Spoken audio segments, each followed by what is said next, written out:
You know, in 1989 when I was first starting, I was just looking, thinking, we're not going to get my first paycheck, so what am I going to spend all that money on? My first paycheck was $238 probably, and I thought I was rich, I had more money than I could do with. $238 would be a good afternoon out nowadays. So, something. I just realised I'm still being recorded, But my first job in IT was as a computer systems analyst. And I don't even know what a computer systems analyst is. All I knew is I was working on the mainframe and working on programs called ISPF and timeshare and JCL, job control languages. It was pretty boring stuff. But at least it gave me the foundations and it gave me a working knowledge of the IT industry. And from there I understood that there are different roles. There are things, for example, like business analysts, we have project managers, we have things, for example, like service delivery and service delivery foundations. We might do things like iTool as an example of that. So as I entered and as I got experience within the industry, I started to know that I could actually move away from that particular vertical that I was what I believed I was trapped in, and started to move into different areas. So my manager at the time, a gentleman by the name of Martin Hale, Martin came up to me and said, "Hey Henry, do you know what a LAN is?" I said, "Yeah, it's a local area network." I said, "They'll do." And next week I got shot across and I started a 3-week no-val certified no-val engineer course. And so from there I was the default CME for the company. I said, "Great," And that's how I got my introduction to LAN. And from there, someone said, "Gee, this guy's got a different stuff. Let's make him a trainer." So then the week later, 2 years later, they put me into training and started delivering no-val courses for my company, which is Telstra. And then from there, no-val actually headhunted me and poached me to come and join them as a systems engineer. And then CompTIA headhunted me to come and join the CompTIA. So from a progression of starting off and working on job control languages and mainframes to now being the regional director of CompTIA over a 21-year period, it's gone quickly. It's such a diverse role. And I've had roles in product marketing, I've had systems engineering, I've been training services manager, done all different types of diverse roles within the industry. And all of it came back because of the qualifications that was given to me when I first entered into the IT workforce. But it's not all smooth sailing, and boy, I've got some beauty war stories for you. When you're 21 and you walk out in the industry and you think, "Jesus, I know everything because I've just done my level 5 or level 6 national qualification," and you go into the workforce and you think, "Yeah, I'm the bee's knees, I know everything."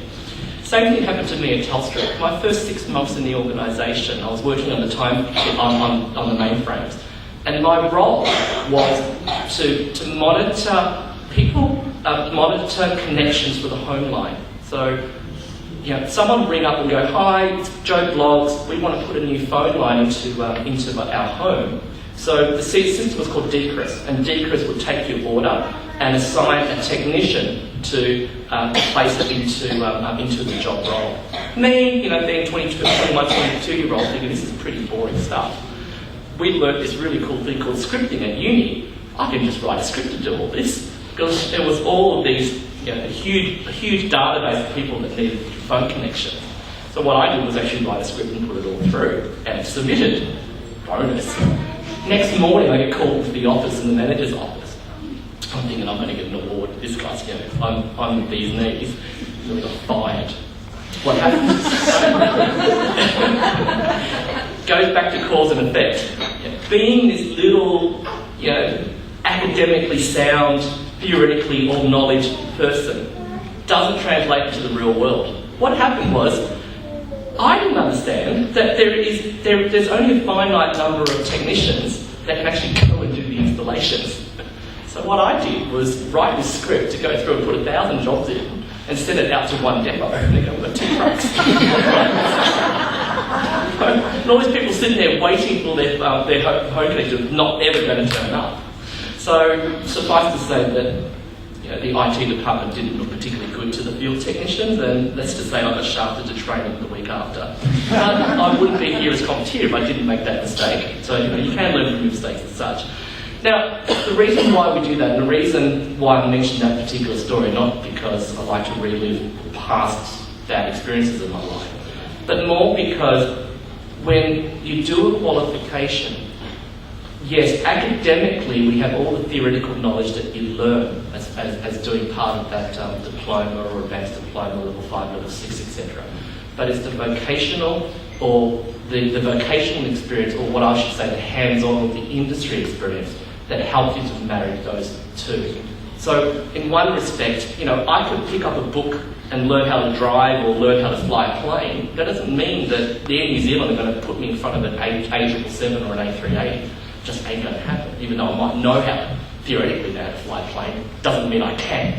The same sort of thing applies here, is even because we've got the theoretical knowledge of IT, you actually have the practical, the vocational experience. And this is where things, for example, like industry certification are so important, because ourselves as CompTIA and our members say, what competencies do our graduates or do our exam takers need to have into the industry? And that's why you do things, for example, like the A+, the Network Plus, you know, etc., as part of your qualification. So the two are very, very important. Just to wrap up very quickly, so as I said, it's, I just wanted to say, you know, for those that are graduating, as Rowan said as well, I'm very excited because, to a certain degree, you're reliving my childhood, you know, of what, you know, I went through. You know, at the time, leading edge technology at the time for me in 1989 was a Commodore 64. A few people looked at them as well. Yeah, and I remember the Amiga 500 and the Amiga 1000s came out, and we couldn't afford it. It was like $1,000 for a Amiga. So, you know, hopefully one of you from this group, or several of you, will come back and you'll be doing presentations in the industry, and you'll be saying, you know, Jesus, what a maybe this one will actually come in 21 years ago. You know, some of you in 21 years ago, oh Jesus, you know, what an old technology that Commodore 64 was, and what an old technology that iPad is. I promise to show the iPad to people. Are you wrestling that? No, we're not wrestling it off. No. But, you know, I will say what it does give me, and what the industry does give me, is it gives me a choice, a chance to look at the leading edge technology, to play with some of the leading edge technology, to be a geek and enjoy things like the Big Bang Theory and the IT crowd and be proud of it. Yes. So, again, in wrapping up, thank you again for having me to present to you tonight.